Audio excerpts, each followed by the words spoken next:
Olá, jovem! Eu sou o Galo Ferreira e esse é o Carreiras Sem Fronteiras. Tudo pronto para a aventura de hoje?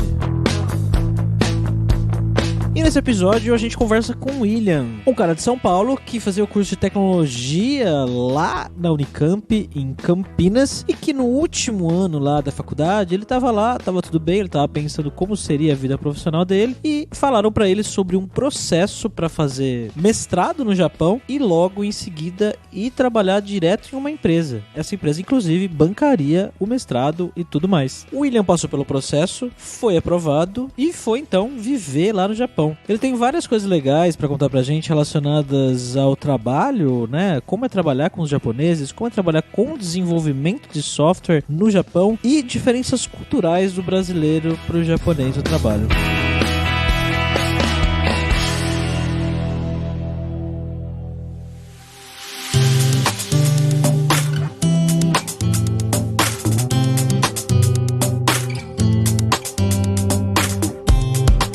E para essa conversa de hoje, estamos aqui com o nosso co-host poliglota viajante, Fabrício Carraro. E aí, Fabrício, tudo bem, cara? O Genki desu ka? Hoje a gente vai falar com o pessoal já indo lá pro Japão, cara. Primeira vez que a gente tá lá no Japão. É um lugar que eu tenho muita curiosidade de conhecer. E aí, William, tudo bom, cara? Opa, tudo bem. Tô muito feliz também. Go shoukai shite kurete, arigatou gozaimasu. Totemo ureshii desu. Toma essa, Fabrício.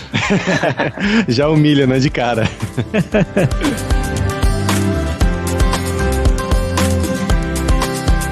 Bom, galera, como sempre aqui rapidinho, só o nosso jabazinho da semana, que é pra lembrar vocês que o podcast Carreiras Sem Fronteiras é oferecido pela Alura Língua, cursos online de idiomas, que eu, Fabrício Carraro, ajudei a desenvolver com os métodos que eu utilizo pra aprender idiomas como grego, turco, polonês, russo, alemão, italiano e assim por diante. Então vai lá em aluralingua.com.br e começa a estudar com a gente hoje mesmo.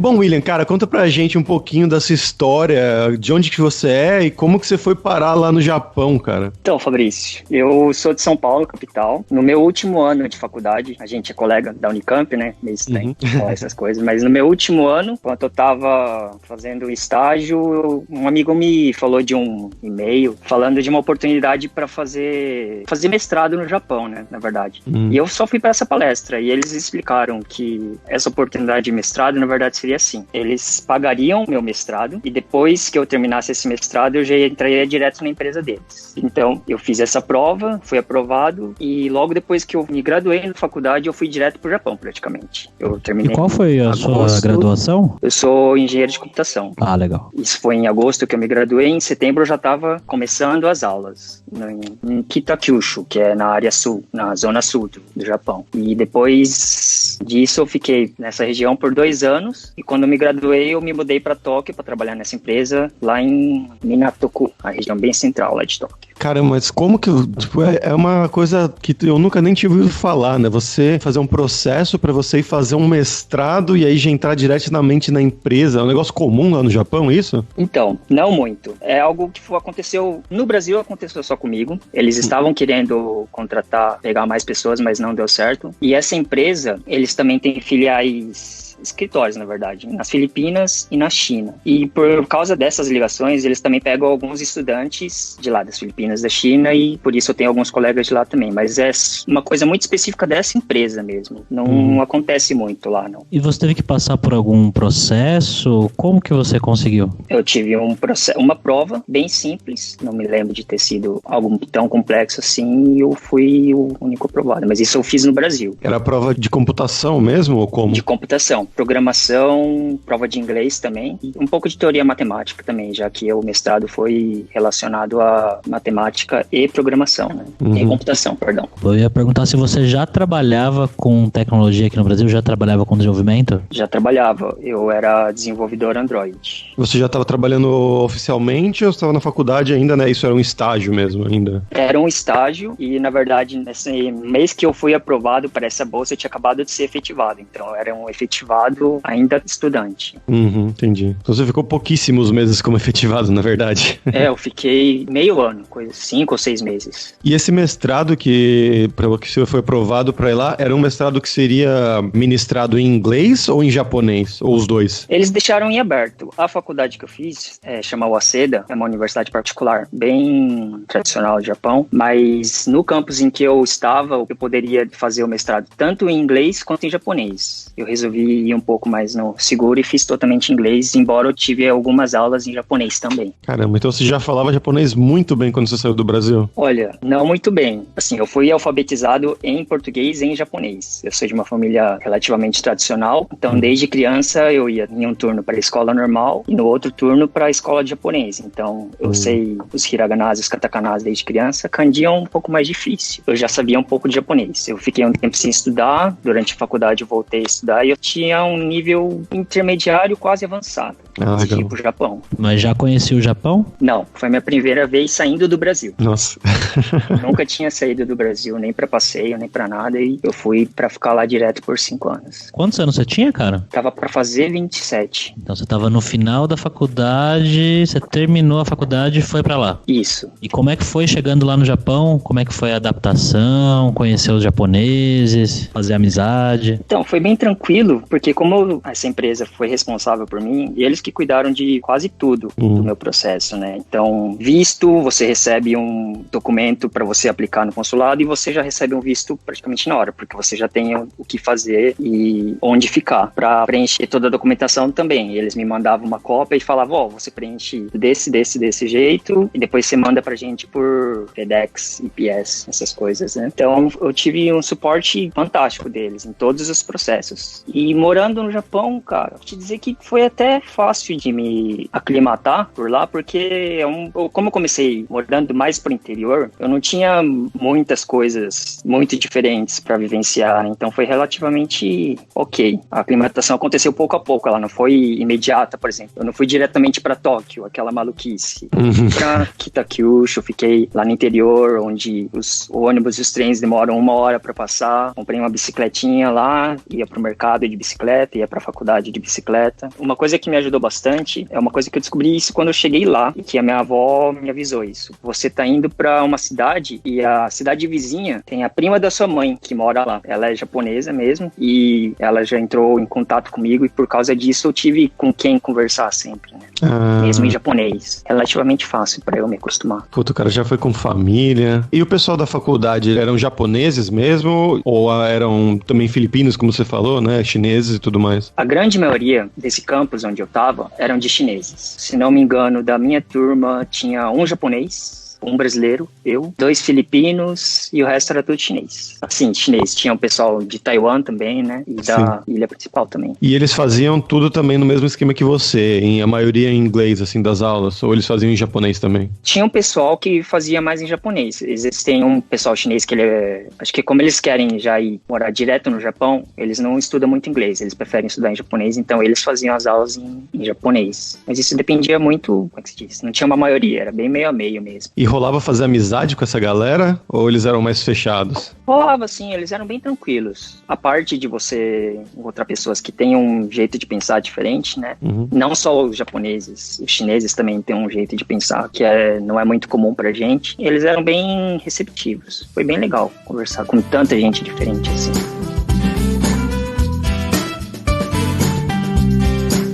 E o que você mais gosta lá do Japão, cara, do tempo que você morou por lá? A facilidade, a comodidade, né? Tudo é muito prático lá. Sempre tem alguma coisa aberta, quase tudo é 24 horas. As lojas de conveniência vendem praticamente tudo. A segurança também é um ponto que chama muita atenção, né? Acho que é mais isso que eu sempre gostei de estar lá no Japão. E o que você não gostava? Ir pro trabalho, cara. Mas assim, não por causa do trabalho. Assim, quando você faz a mesma coisa todo dia, tudo bem, tem uma hora que fica chato, mas o processo de ir para o trabalho mesmo, commute que fala, né? Sim, sim. Eu não sei se vocês já viram aqueles trens lá que o cara fica empurrando para entrar todo mundo. Já. É verdade isso? Então, é verdade, é exatamente esse trem que eu pegava todo dia. Caraca. Nossa, 1 hora de trem lotado, sabe? Era bem complicado. Eu já peguei a Sé, o metrô da Sé também, não sei qual que é pior, pra falar a verdade. Caramba.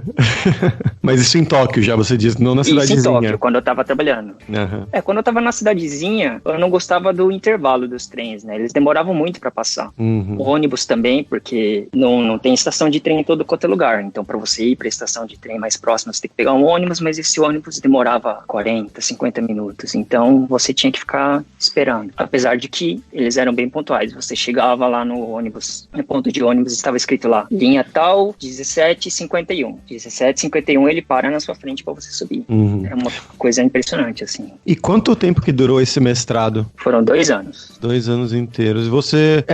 eu não sei se você tem alguma comparação dessa com o Brasil, mas você acha que seria diferente de fazer um mestrado em uma universidade brasileira? Não consigo comparar. Talvez até seja, porque assim, como colega de faculdade, você já sabe todas as matérias que a gente teve, né? Eu Sim. achei que tudo que a gente viu na faculdade, boa parte do que a gente viu, eu vi de novo lá. Tá. Porque o mestrado foi assim, eu só fiz 6 meses de aula, primeiro semestre, e nos outros 3 semestres eu fiquei só na minha pesquisa. Entendi. Eu tive essa opção. Eles te dão a opção de você fazer 1 ano e meio de aula para você ficar mais livre e estudar melhor para todas as aulas e fazer a sua tese lá em 6 meses, se você quiser fazer uma tese simples. Ou você pode condensar tudo em 6 meses e ter mais tempo para fazer toda a sua pesquisa, né?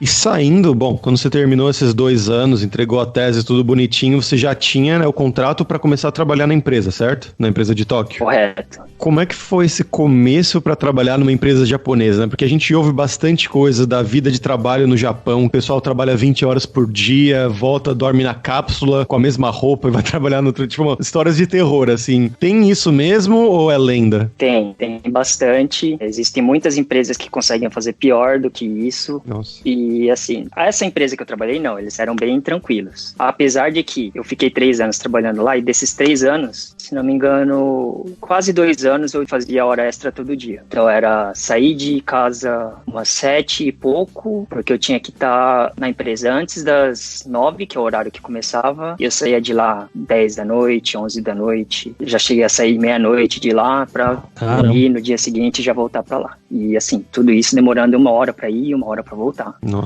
E trabalhando com desenvolvimento de software. Trabalhando com desenvolvimento de software. Olha só, então você, desenvolvedora de software que tá ouvindo a gente, acha que a vida aqui em São Paulo é difícil. Parece que no Japão é um pouquinho mais. Questão de direito trabalhista, pagar hora extra, esse tipo de coisa. Como que é por lá? Olha, a lei de lá é muito rigorosa, mas são poucas as pessoas que se levantam contra. São poucas as pessoas, não. Eu acho que o japonês ele é muito induzido a não se levantar contra isso, sabe? Uhum. Eu não sei como é que funcionou direito a cultura pra ficar nisso, mas eles ficam meio que... Todas as coisas que eles falam é meio que induzindo a falar pra você, olha, você não tá se esforçando o suficiente, tá todo mundo trabalhando bastante aqui ao seu redor, você também tem que ficar trabalhando, porque senão você não é merecedor de ir trabalhando, sabe? É alguma coisa meio... Meritocracia. É mais tipo apelando pra sua culpa, assim.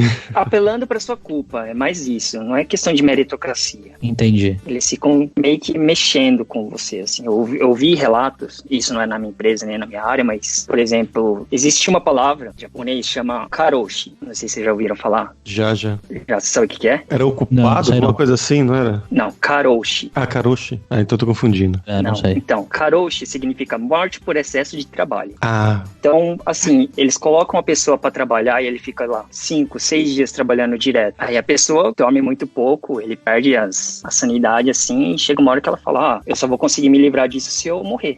E ela se mata, entendeu? É uma coisa que não é muito divulgado, porque é aquele negócio, se você fica falando muito, muita gente vai começar a fazer igual, né? Uhum. Mas é uma coisa que existe e eles não estão sabendo direito como lidar com isso ultimamente. Eles estão melhorando, sempre melhorando, mas eu acho que é uma coisa que ainda existe, não bastante, mas ainda existe por lá. Faça as pessoas trabalharem menos, talvez funcione, né? Ou não?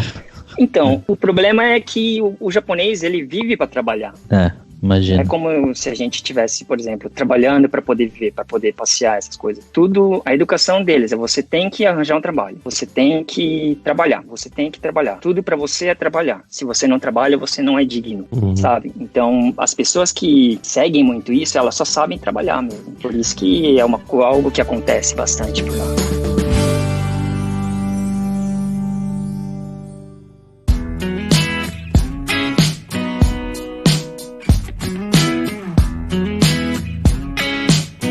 Como que era a questão de você sendo um japonês brasileiro trabalhando no meio deles? Tinha algum tipo de preconceito por você ser brasileiro? Eu já ouvi falar uma outra história, mas é aquela coisa, alguém fala de alguém, eu não sei se é realmente verdade. Olha, comigo isso nunca aconteceu. Talvez, se você for para algumas cidades mais do interior, onde tenha mais brasileiros, isso seja mais comum mesmo. Mas isso nunca aconteceu comigo, pelo menos. Mesmo porque isso vai muito da pessoa, né? Como eu, depois de ter estudado bastante japonês, eu começar a conversar só em japonês com eles ficam um pouco mais tranquilos. Mas se uma pessoa vai para lá e nem aprende o japonês, assim, o cara não quer aprender, eles ficam meio assim, pô, então esse cara, não sei, não vale muito a pena conversar com ele. Mas isso não é só com brasileiro, não. É com qualquer estrangeiro. Eu só ia comentar que eu conheço alguns parentes da minha esposa que são descendentes japoneses e eles vivem lá já há muitos anos, tipo, coisa de 10, 15 anos, eles não aprenderam a falar japonês até hoje. Acho que eu já até comentei isso aqui no podcast. Eu conheço casos parecidos também com isso. Mas puxando a linha aqui que o William estava falando sobre o trabalho e tudo mais, que eles vivem para trabalhar, eu queria perguntar duas coisas. Uma é, como que você acha que é a questão de,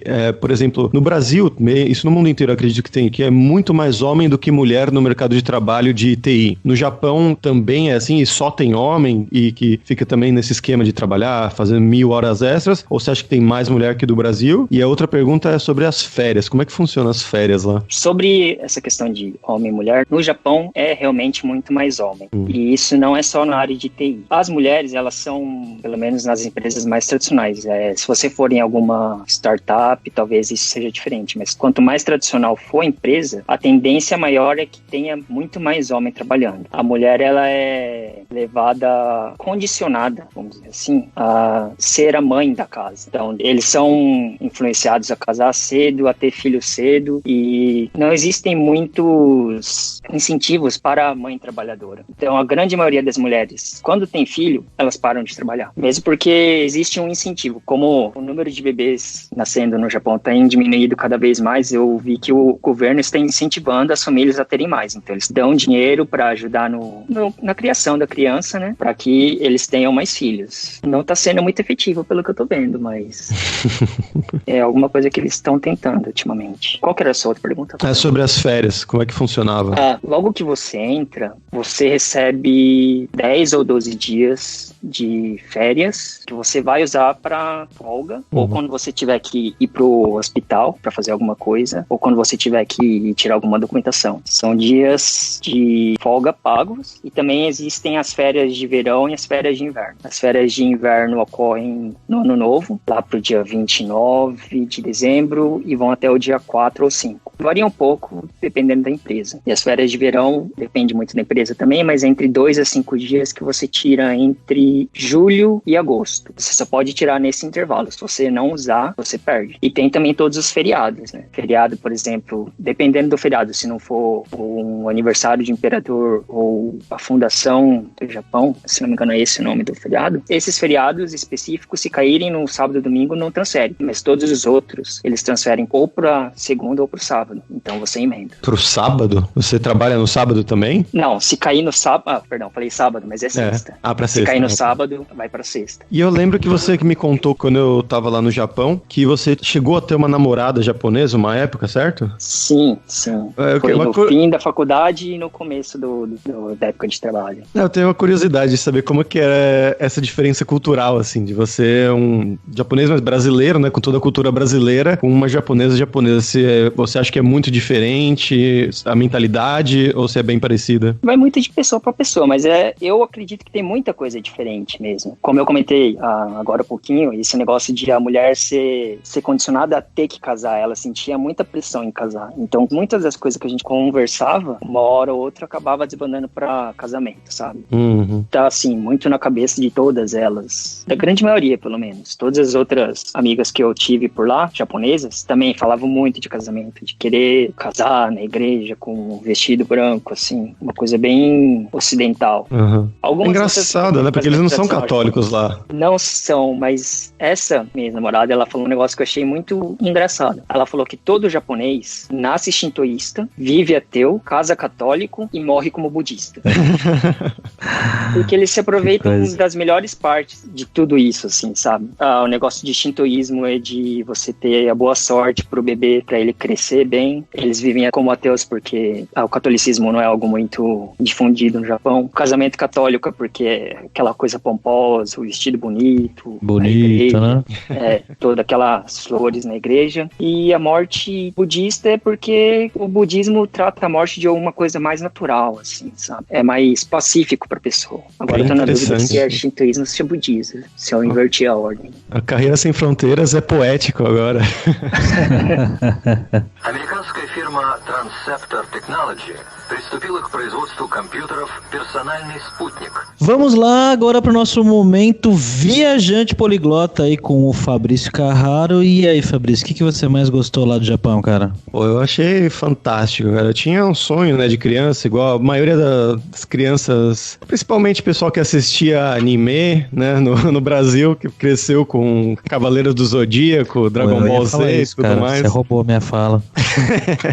A gente cresceu com isso tudo, então eu sempre tive esse sonho de ir pra lá e conhecer todos esses lugares. E também da língua, eu sempre me interessei muito pela língua japonesa. Eu lembro que uma época, quando eu jogava Win Eleven, você chegou a jogar Win Eleven, Gabs? Joguei Winning Eleven. Eles tinham um jogo, se não me engano, era o 2000, que era o nome dos jogadores todos era em japonês. Ele não tinha em inglês, a versão americana, assim, por assim dizer. E aí, pegava pro PlayStation, e aí eu achei na banquinha de jornal uma revista de japonês, e comprei a revista de japonês pra ver, né, aprender os alfabetos lá, que eles têm 3 alfabetos, como o William comentou lá no começo do episódio, e esse é um alfabeto que é usado só pra nomes estrangeiros, que é o katakana. E eu fui lá na revista e nome a nome traduzindo pra botar lá o nome verdadeiro do jogador. Então, Roberto Carlos, aí pra escrever Roberto Carlos, e assim por diante, Ronaldo. E é assim que começou todo o contato com o japonês. Oh, que legal, cara. Eu, assim como você, cresci com os animes japoneses, Cavaleiro Zodíaco, Dragon Ball, depois Pokémon. E, cara, eu tenho muita vontade de conhecer o Japão. Minha culinária favorita é a culinária japonesa. Eu troco qualquer tipo de comida pela comida japonesa e realmente espero ir pra lá logo. Inclusive, a questão da comida, a comida que a gente come japonesa aqui é muito diferente de lá, William? É bem diferente, cara. É bem diferente. Não tem temaki com maionese lá, né? Com abacate. Se você procurar, tem. Tem. Aliás, abacate é uma coisa que estão começando a comer bastante por lá. Comi muito sushi com salmão e abacate e maionese. Olha só. Surpreendido.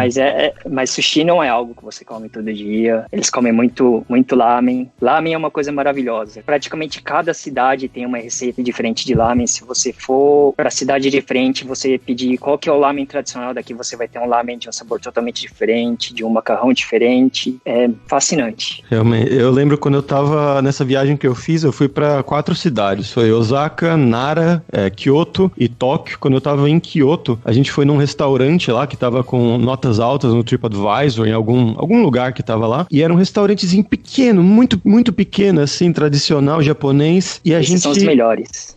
E aí tava um dia chuvoso, assim, muita chuva e tinha uma fila de, não sei, acho que uns 50 metros fora do restaurante, todo mundo de guarda-chuvinha esperando pra entrar lá pra comer o lamen, né, desse lugar. Então é impressionante a cultura do lamen no Japão mesmo. Vocês estão falando ramen, lamen, qual é o correto? Ou lamen ou ramen. Ah, ok. Quando o R é no começo, não é igual o R do português, é mais parecido com o do inglês, que tem o som de R. Eu tô falando o ramen só pela letra, pra ser mais brasileiro mesmo, mas como eu falava, geralmente era o ramen mesmo, que é meio estranho se falar o R. Mas eu lembro de colocando aqui a cultura também, outras partes da cultura, como eu sempre dou dicas, né, culturais, pra quem gosta dessas coisas, alguns filmes japoneses muito, muito legais. Tem um que ficou muito famoso, acho que 2 ou 3 anos atrás, que é um filme em animação, que é Your Name, é o nome em inglês, né, o seu nome, Kimi no Nawa, legal, bem legal, isso, bem legal mesmo. E tem um mais antigo que se chama, em português chama Despedidas, que é um filme sobre um homem que ele começa a trabalhar, ele tá sem emprego, se não me engano, e ele começa a trabalhar preparando os corpos das pessoas que morrem antes de serem enterradas. Esse filme é maravilhoso. Sim, é muito famoso, ele tem uma nota altíssima no IMDb, inclusive, e pra ver a cultura realmente japonesa é muito legal, muito interessante. E de música, eu vou pular por fora aqui, eu recomendo Baby Metal, que é, não sei se vocês conhecem, é um grupo Já fui em 2 shows dele. Você foi? Fui 2 vezes, é muito bom, é muito engraçado. São 3 menininhos de, sei lá, 14, 15 anos, com um tocando heavy metal e misturado com música pop Taylor Swift, assim. Então é muito engraçado, só que é meio bizarro, você não tá acostumado, mas é muito bom. É bom porque a letra da música é me dá chocolate, me dá chocolate. É alguma coisa bem assim, e você vê um monte de marmanjão na plateia gritando. Eu sempre vejo o pessoal que vai pro Japão, turista, né, que vai naquele lugar que tem em Tóquio, que é um show todo pirotécnico de robô e não sei o que. Vocês já foram nesse também? Roboto Restaurant. Esse mesmo. É bom, vale a pena? Eu não fui e, assim, um dos meus managers, gerentes da época, foi e falou, é restaurante pra turista. Uhum. É alguma coisa assim, pra quem quer ver coisa diferente, assim mesmo. Pra quem mora lá no Japão, eles não gostam muito de ir, não. Dizem que é só pra tirar dinheiro de turista mesmo. Tipo, você ir num restaurante no Brasil e entra uma escola de samba do nada, mais ou menos.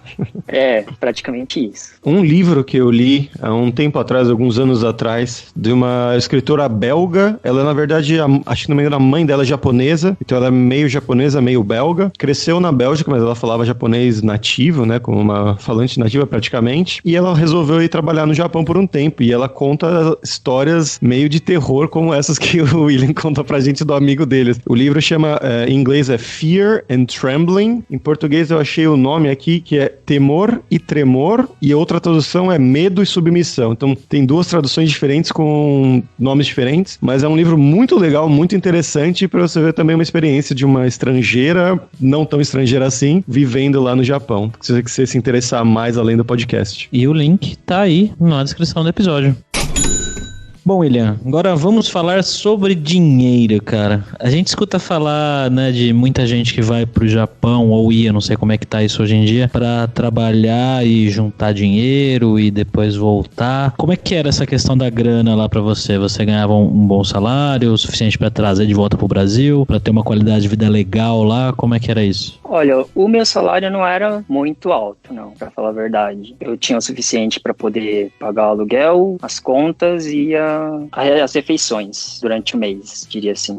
Toda a grana que eu consegui juntar veio das horas extras. Quando eles pagam certinho, seu salário, dependendo de quantas horas você fizer por mês, seu salário praticamente dobra, porque o esquema de pagamento é diferente, né? Se você trabalha das 6 às 10, se não me engano era 1,25, multiplicava a hora por 1,25, e se passava das 10 era por 1,5, né? E outra coisa é que os salários lá, eles não são muito díspares. Então, se você estiver trabalhando como engenheiro ou como no chão de fábrica, assim, se você pegar todo o seu salário, ele não vai ser muito díspar, vai ser uma coisa, $1.000 no máximo, aproximadamente. Então, mesmo se você não trabalhar em cargos muito altos, você não vai ter um salário muito alto. Os gerentes lá, eles não costumam receber salários milionários, assim. E bom, William, agora a gente vai para a hora do perrengue, que eu quero que você conte as histórias engraçadas, gafes, micos que aconteceram nesse seu tempo lá no Japão. Você lembra de algumas? Teve uma vez, quando eu tava em Kyoto passeando, eu lembro que eu tava lá tirando foto no Kinkakuji, o Templo Dourado, e meio distraído, assim, olhando pro lado, eu ouço alguém falar, nossa, esse japonês aqui estragou minha foto, ele ficou com a cabeça na frente. Aí eu virei pra ela e falei assim, desculpa ter estragado essa foto, assim. E ela deu um grito, ai meu Deus, eu era brasileiro.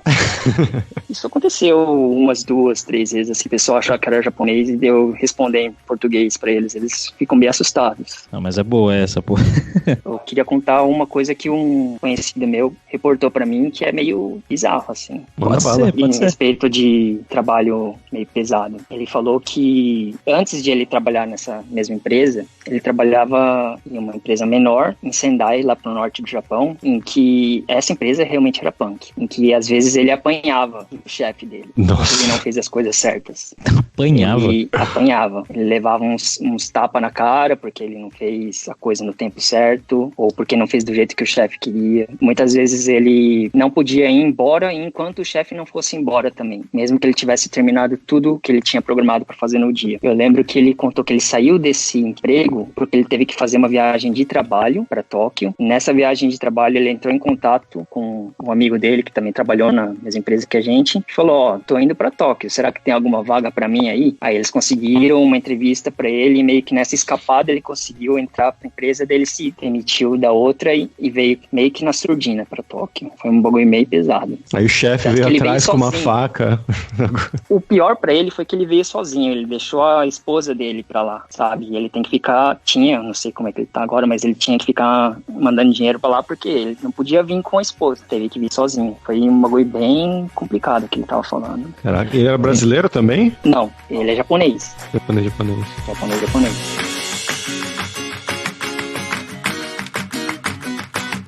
Uma última pergunta, William. Para quem trabalha com desenvolvimento aqui no Brasil, o Japão, você acha que é um lugar legal para essas pessoas tentarem ir trabalhar lá para pegar alguma experiência, ter um mercado diferente, ou não tem? Como é que é essa questão de aceitar brasileiros que simplesmente queiram ir lá para trabalhar? Olha, eles estão com uma falta de mão de obra. Então, eles não têm muito problema com um brasileiro que queira ir para lá. O problema é que você vai ter que saber falar japonês. Eu me comunicava o dia inteiro só em japonês, eu não usei inglês praticamente nenhuma vez enquanto eu estava trabalhando. São muitas poucas as empresas que usam inglês como a língua principal no Japão, só as mais multinacionais. Empresas como a Honda, talvez a Sony, eu não tenho certeza, mas acho que a parte da Sony no Japão é toda em japonês ainda. Eu não lembro de ter visto notícia nenhuma falando que a Sony agora vai usar só inglês, mesmo no Japão. Então, Entendi. Se você quiser ir pro Japão, vai ter que aprender japonês. E eles não são muito afeitos a essas novas técnicas de desenvolvimento, por exemplo, coisas de Agile. Eu não vi nenhuma empresa que tenha conseguido implementar de uma forma bem sucedida. Eles ainda usam muito Waterfall, as empresas atrasam muito os projetos por causa disso. Eles usam todas as técnicas que eles aperfeiçoaram para fabricação de coisas, toda a excelência deles em fabricação de carro, eletrônicos, eles tentaram transportar para a parte de software e não conseguiram atualizar para essas coisas novas. Assim, eu não vi muita empresa, eu leio algumas coisas sobre as empresas de software no Japão e não lembro de nenhuma que tenha conseguido implementar de forma satisfatória e tudo isso.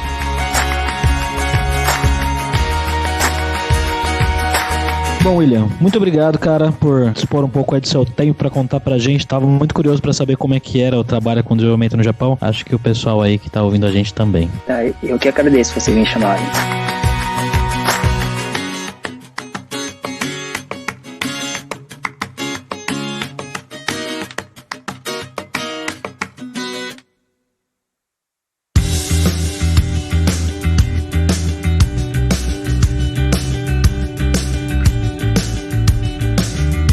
Bom, pessoal, por hoje é isso. Muito obrigado, como sempre, pela sua audiência. E entre no nosso grupo no Facebook, Carreiras Sem Fronteiras, para você ter mais dicas sobre empregos, mercado de trabalho no exterior, tecnologia e também sobre a língua inglesa e outros idiomas, quem sabe japonês também. E não deixe de conhecer a Lura Língua para você reforçar o seu inglês e dar aquela força no seu currículo e na sua vida profissional. Algo essencial para quem busca uma carreira na área de desenvolvimento de programação, assim como o William. Então vai lá em aluralingua.com.br e começa a estudar com a gente hoje mesmo. Além, é claro, também da alura.com.br, que tem mais de 800 cursos de tecnologia nas áreas de programação com habilidades que o William citou aqui no episódio, além também de marketing, design, business, soft skills. Com certeza vai ter o curso pra você. Então, pessoal, até a próxima quarta-feira com uma nova aventura em um novo país. Tchau, tchau.